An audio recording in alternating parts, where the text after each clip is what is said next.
Hi, and welcome to the Parkin Real Estate Podcast, where we talk all things real estate, business related, and really anything happening in your life. If you've got a few minutes, we'd love to have you sit back, relax, and enjoy what we have to offer. Good morning, good afternoon, good evening, wherever you are listening to. Thank you for joining me.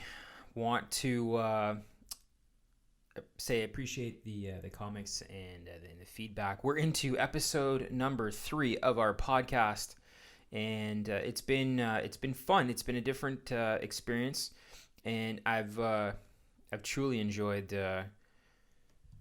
coming on and talking about all things real estate, business, and life hacks. Going right now with the name Ken Parkin Real Estate Podcast. It is focused around real estate. I want to try and bring as much value as I can to the real estate community. Whether or not you agree or disagree with my opinions or what I think, I appreciate you listening. And if you disagree, I actually kind of appreciate that more, because I think the dialogue for conversation with regards to this industry is always a good thing. And so I appreciate and thank you for listening and sharing your comments and feedback. Today is kind of a big day.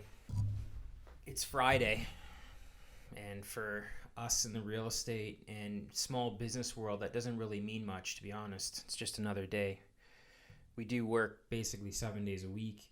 Whether you're in real estate or not, the small business requires a lot of time and effort, so we're always working and always something on the mind with regards to work.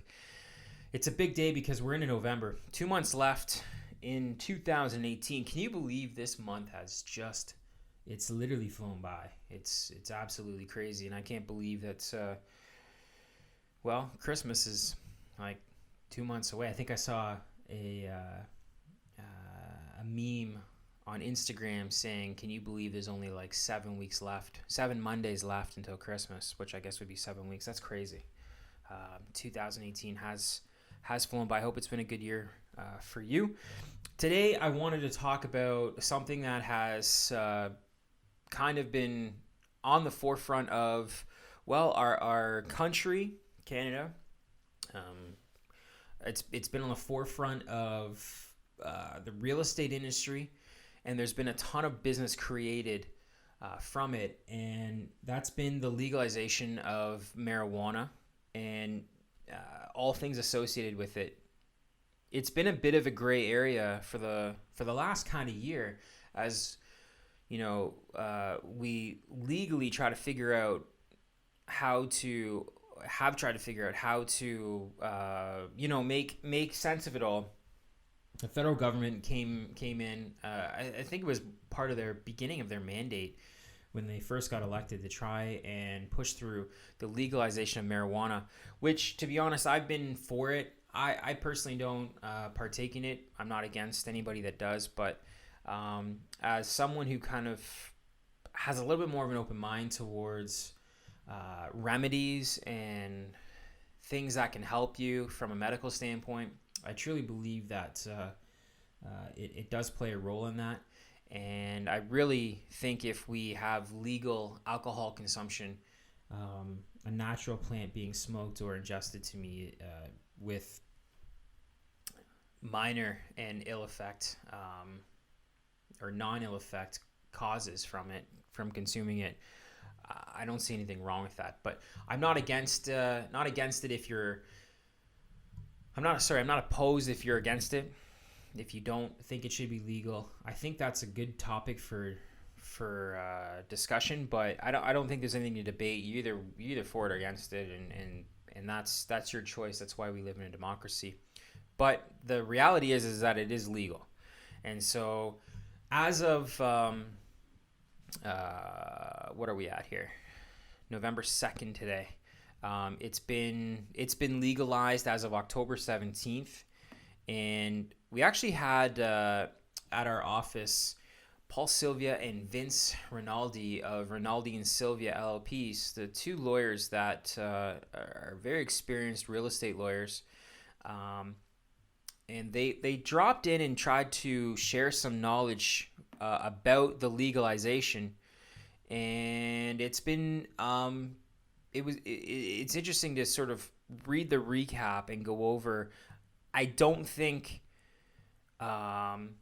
anybody really knows from the real estate aspect how the legalities are going to work out. If you sell your house and you've had marijuana growing in your house, it's considered a grow up. And that's a huge red flag for a buyer and for a bank when it comes to, you have to disclose that. By the way, before I begin, this is just my take on it. I provide no legal expert. I'm not a legal expert. I provide no experience with this. This is just opinion, and so take it as you would.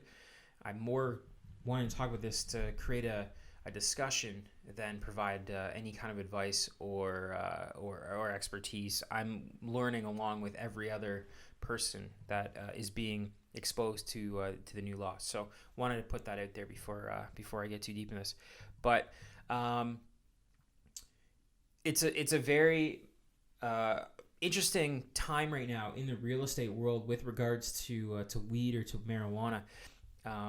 The reason being is we just don't know what is really going to be allowed, and I think the laws are going to change and update as time happens, as things progress. So what is legal as of October 17th? A person can carry up to 30 grams of legal cannabis in public. They can share up to 30 grams with other legal consenting adults. They can buy dry or fresh cannabis oils. In provinces and territories without regulated retail framework, individuals are able to purchase cannabis online from a federally licensed producer. You can grow from licensed seeds or seedlings up to 4 plants per resident for personal use. So you can't have a full basement operation going with hundreds of plants. You're able to make cannabis products such as food and drink at home as long as organic solvents are not used to create concentrated products. Cannabis edible products and concentrates will be legal for sale approximately 1 year after October 17th, 2018. So right now, edibles are not legally for sale. So they're going to treat this like tobacco or alcohol. It can be produced with government regulation, sold under government regulation, and subject to the same laws that smoking laws are adhered to, in various provinces. So there is a federal law, the Cannabis Act of 2018. Obviously, minors are, prohibited from smoking or accessing marijuana. And the big thing that they're trying to limit is they want 4 plants per resident and you can actually plant inside or in the backyard. So interesting that I'm not surprised, but it's interesting that you're going to plant your weed outside. That again, things are coming and happening fairly quickly when it comes to this. So anyone over 19 is eligible to partake. Permits. It says permits are required for plants up to 4 plants per residence. Permits. Condo and apartment occupants to smoke cannabis in their unit and on the balcony. So you need to get permits for that. So where you cannot consume it. You can't smoke marijuana in public places, workplaces, vehicles or boats, or any other prescribed place. Generally where smoking is not allowed, cannabis isn't allowed either. So you can't be sitting at a restaurant on the patio and pull out a joint, similar to the fact that you can't pull out a cigarette. Now there are exceptions. Medical cannabis, if a location designated for that, consumption must take place there. Otherwise, it can be consumed in your own unit, for example. Condominiums. This is the one that I was a little bit interested about.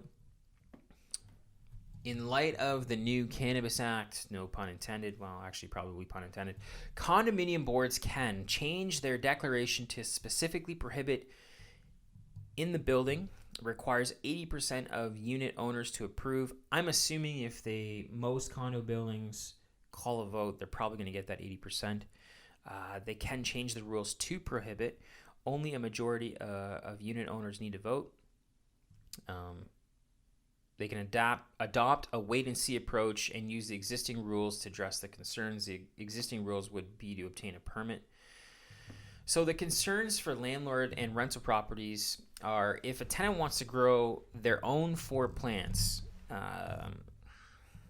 excessive. Now this is based off these slides that are provided, so this isn't necessarily my opinion. I'll give you my opinion once I read it.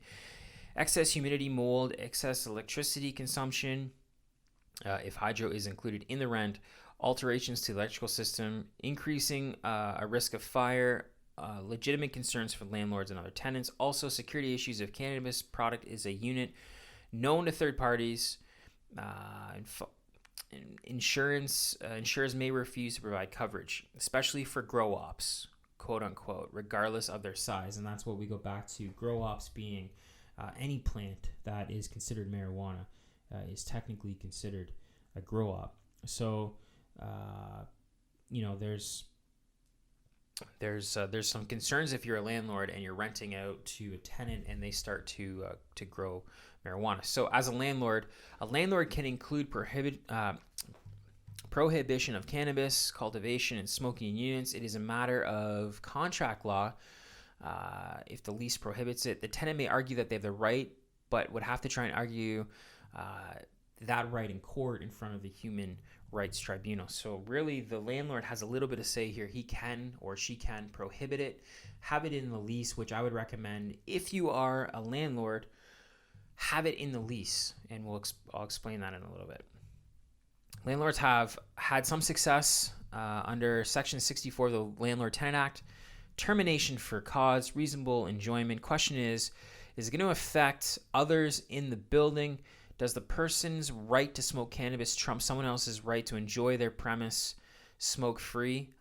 That's up for debate. There hasn't been too many court cases from my understanding, and maybe there has. I don't have them in front of me, but to go back to why you should have it as a landlord, that clause in your contract, in your lease contract, the reason is you don't want to have marijuana plants growing inside. Or technically outside. If it comes down to whether the tenant is going to rent the place because they want to do that, I would say go find another tenant. And that's just my opinion. And it really is not because I'm against it. I'm against it growing inside because I think it's going to affect if you want to sell that property. Or potentially if you want to lease that property out in the future. Disclosure is everything in real estate, so something to think about. The concerns for the real estate market, there's a few of them.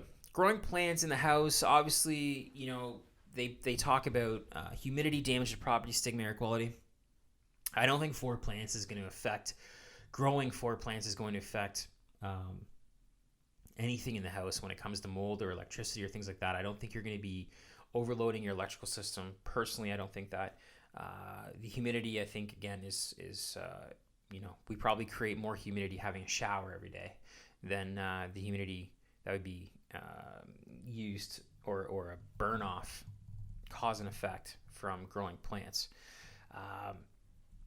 But that is a concern. Condos, additional hydro use, smell going to other units. To me, the condo market is probably going to be the most affected simply because you only have a wall separating you from your neighbor. So if your neighbor's growing, you're probably either going to smell it or smell it when they go to enjoy it.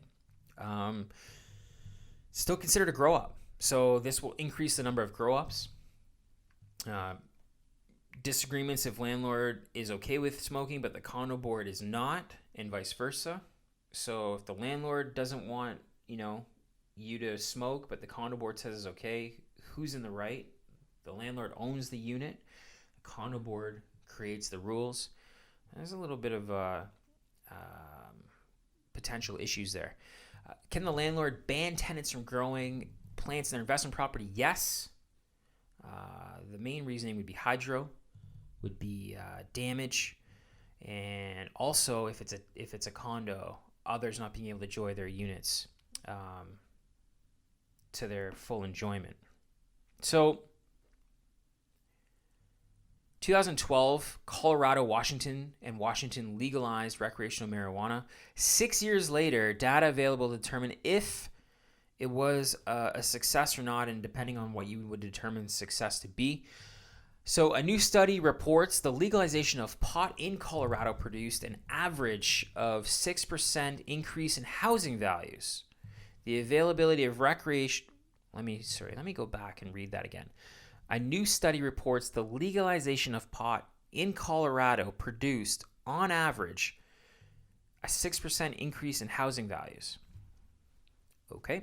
The availability of recreational marijuana in a given area created a strong housing demand while having no discernible effect on housing supply.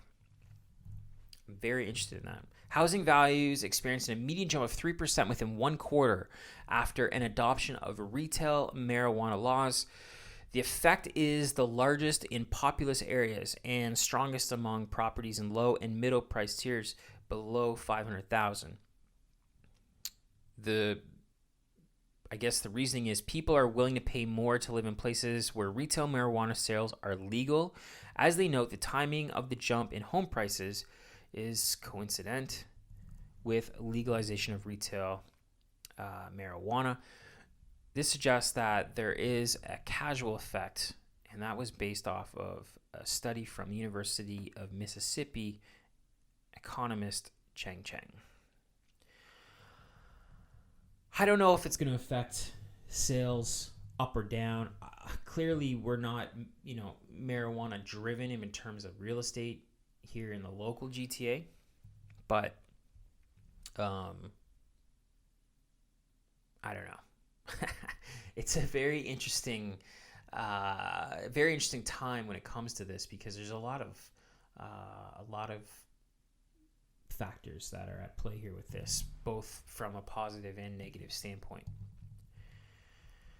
Some other observations, though, from that study: increase in values of commercial properties where production and sales are located. Some increase in crime related to driving-related offenses for drivers under the influence of cannabis. You have to have the same, and we do have, I believe, the same standards when it comes to drinking and driving and drinking and smoking. Both Colorado and Washington experienced tremendous growth in the cannabis business ecosystem in the years since. Each state increased access from limited medical marijuana programs to fully legalized recreational markets. Overall, both states reported that it has been more of a success than a failure, and other jurisdictions have had similar experiences. So, Portugal had decriminalization of drugs there had resulted in unclogging the criminal courts, as most possession of drugs are now treated as administrative penalties and not criminal. Also, consumers are now regarded as patients, not as criminals. Both now they have basically more resources to deal with actual criminal activity that they would consider actual criminal activity. Colorado in 2014 received over $76 million in revenues from the sale of marijuana. 2015 total tax revenues from cannabis increased. So this is just tax revenues, increased to over $135 million. Washington was $83 million in the same time period. I don't know. I have to really sort of think about how it's going to affect everyday living. I don't think it's going to. I think when it comes to the sale of a home, if we have to classify a house as a grow-up, maybe the stigma over the next few years will wear off, and there will be disclosures as to what happened in the house in regards to,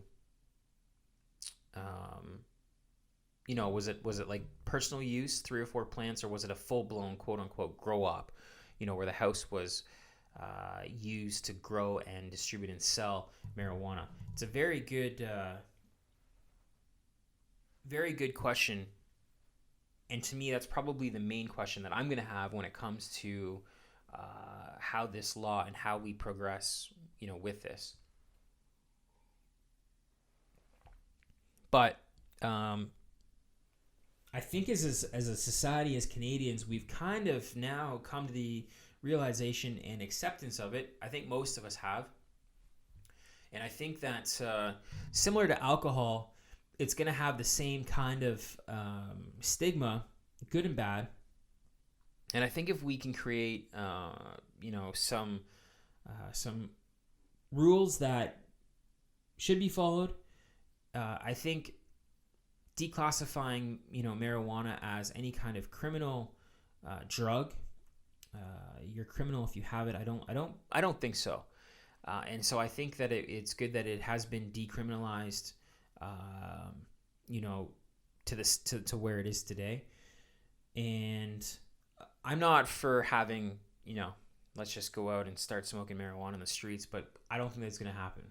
I think you can have the same argument with alcohol, and we understand and know that alcohol has a place, inside a bar, inside your house.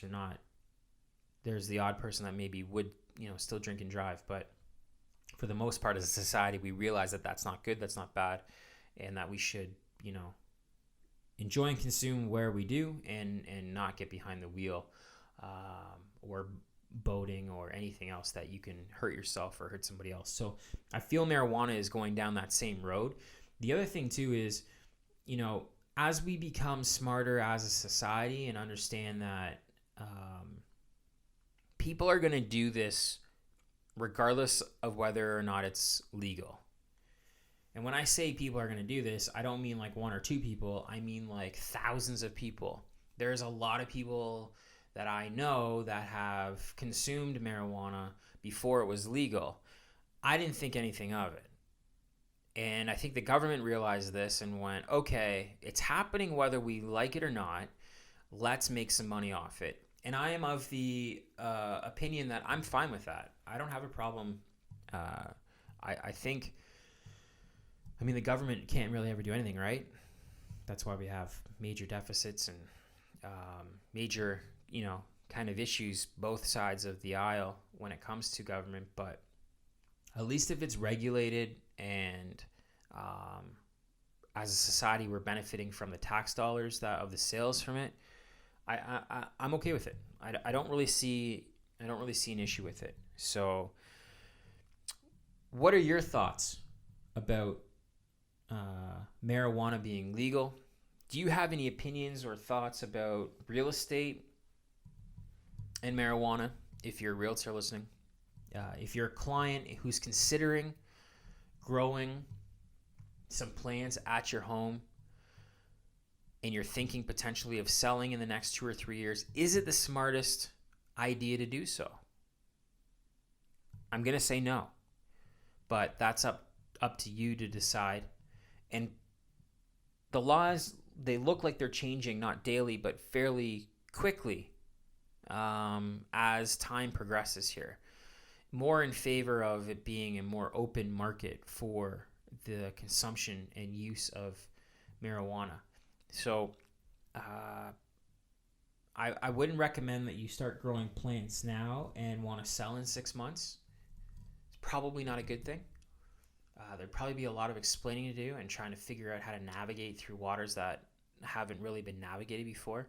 And I know right now today there's probably some homes on the market that have had some plants growing in them.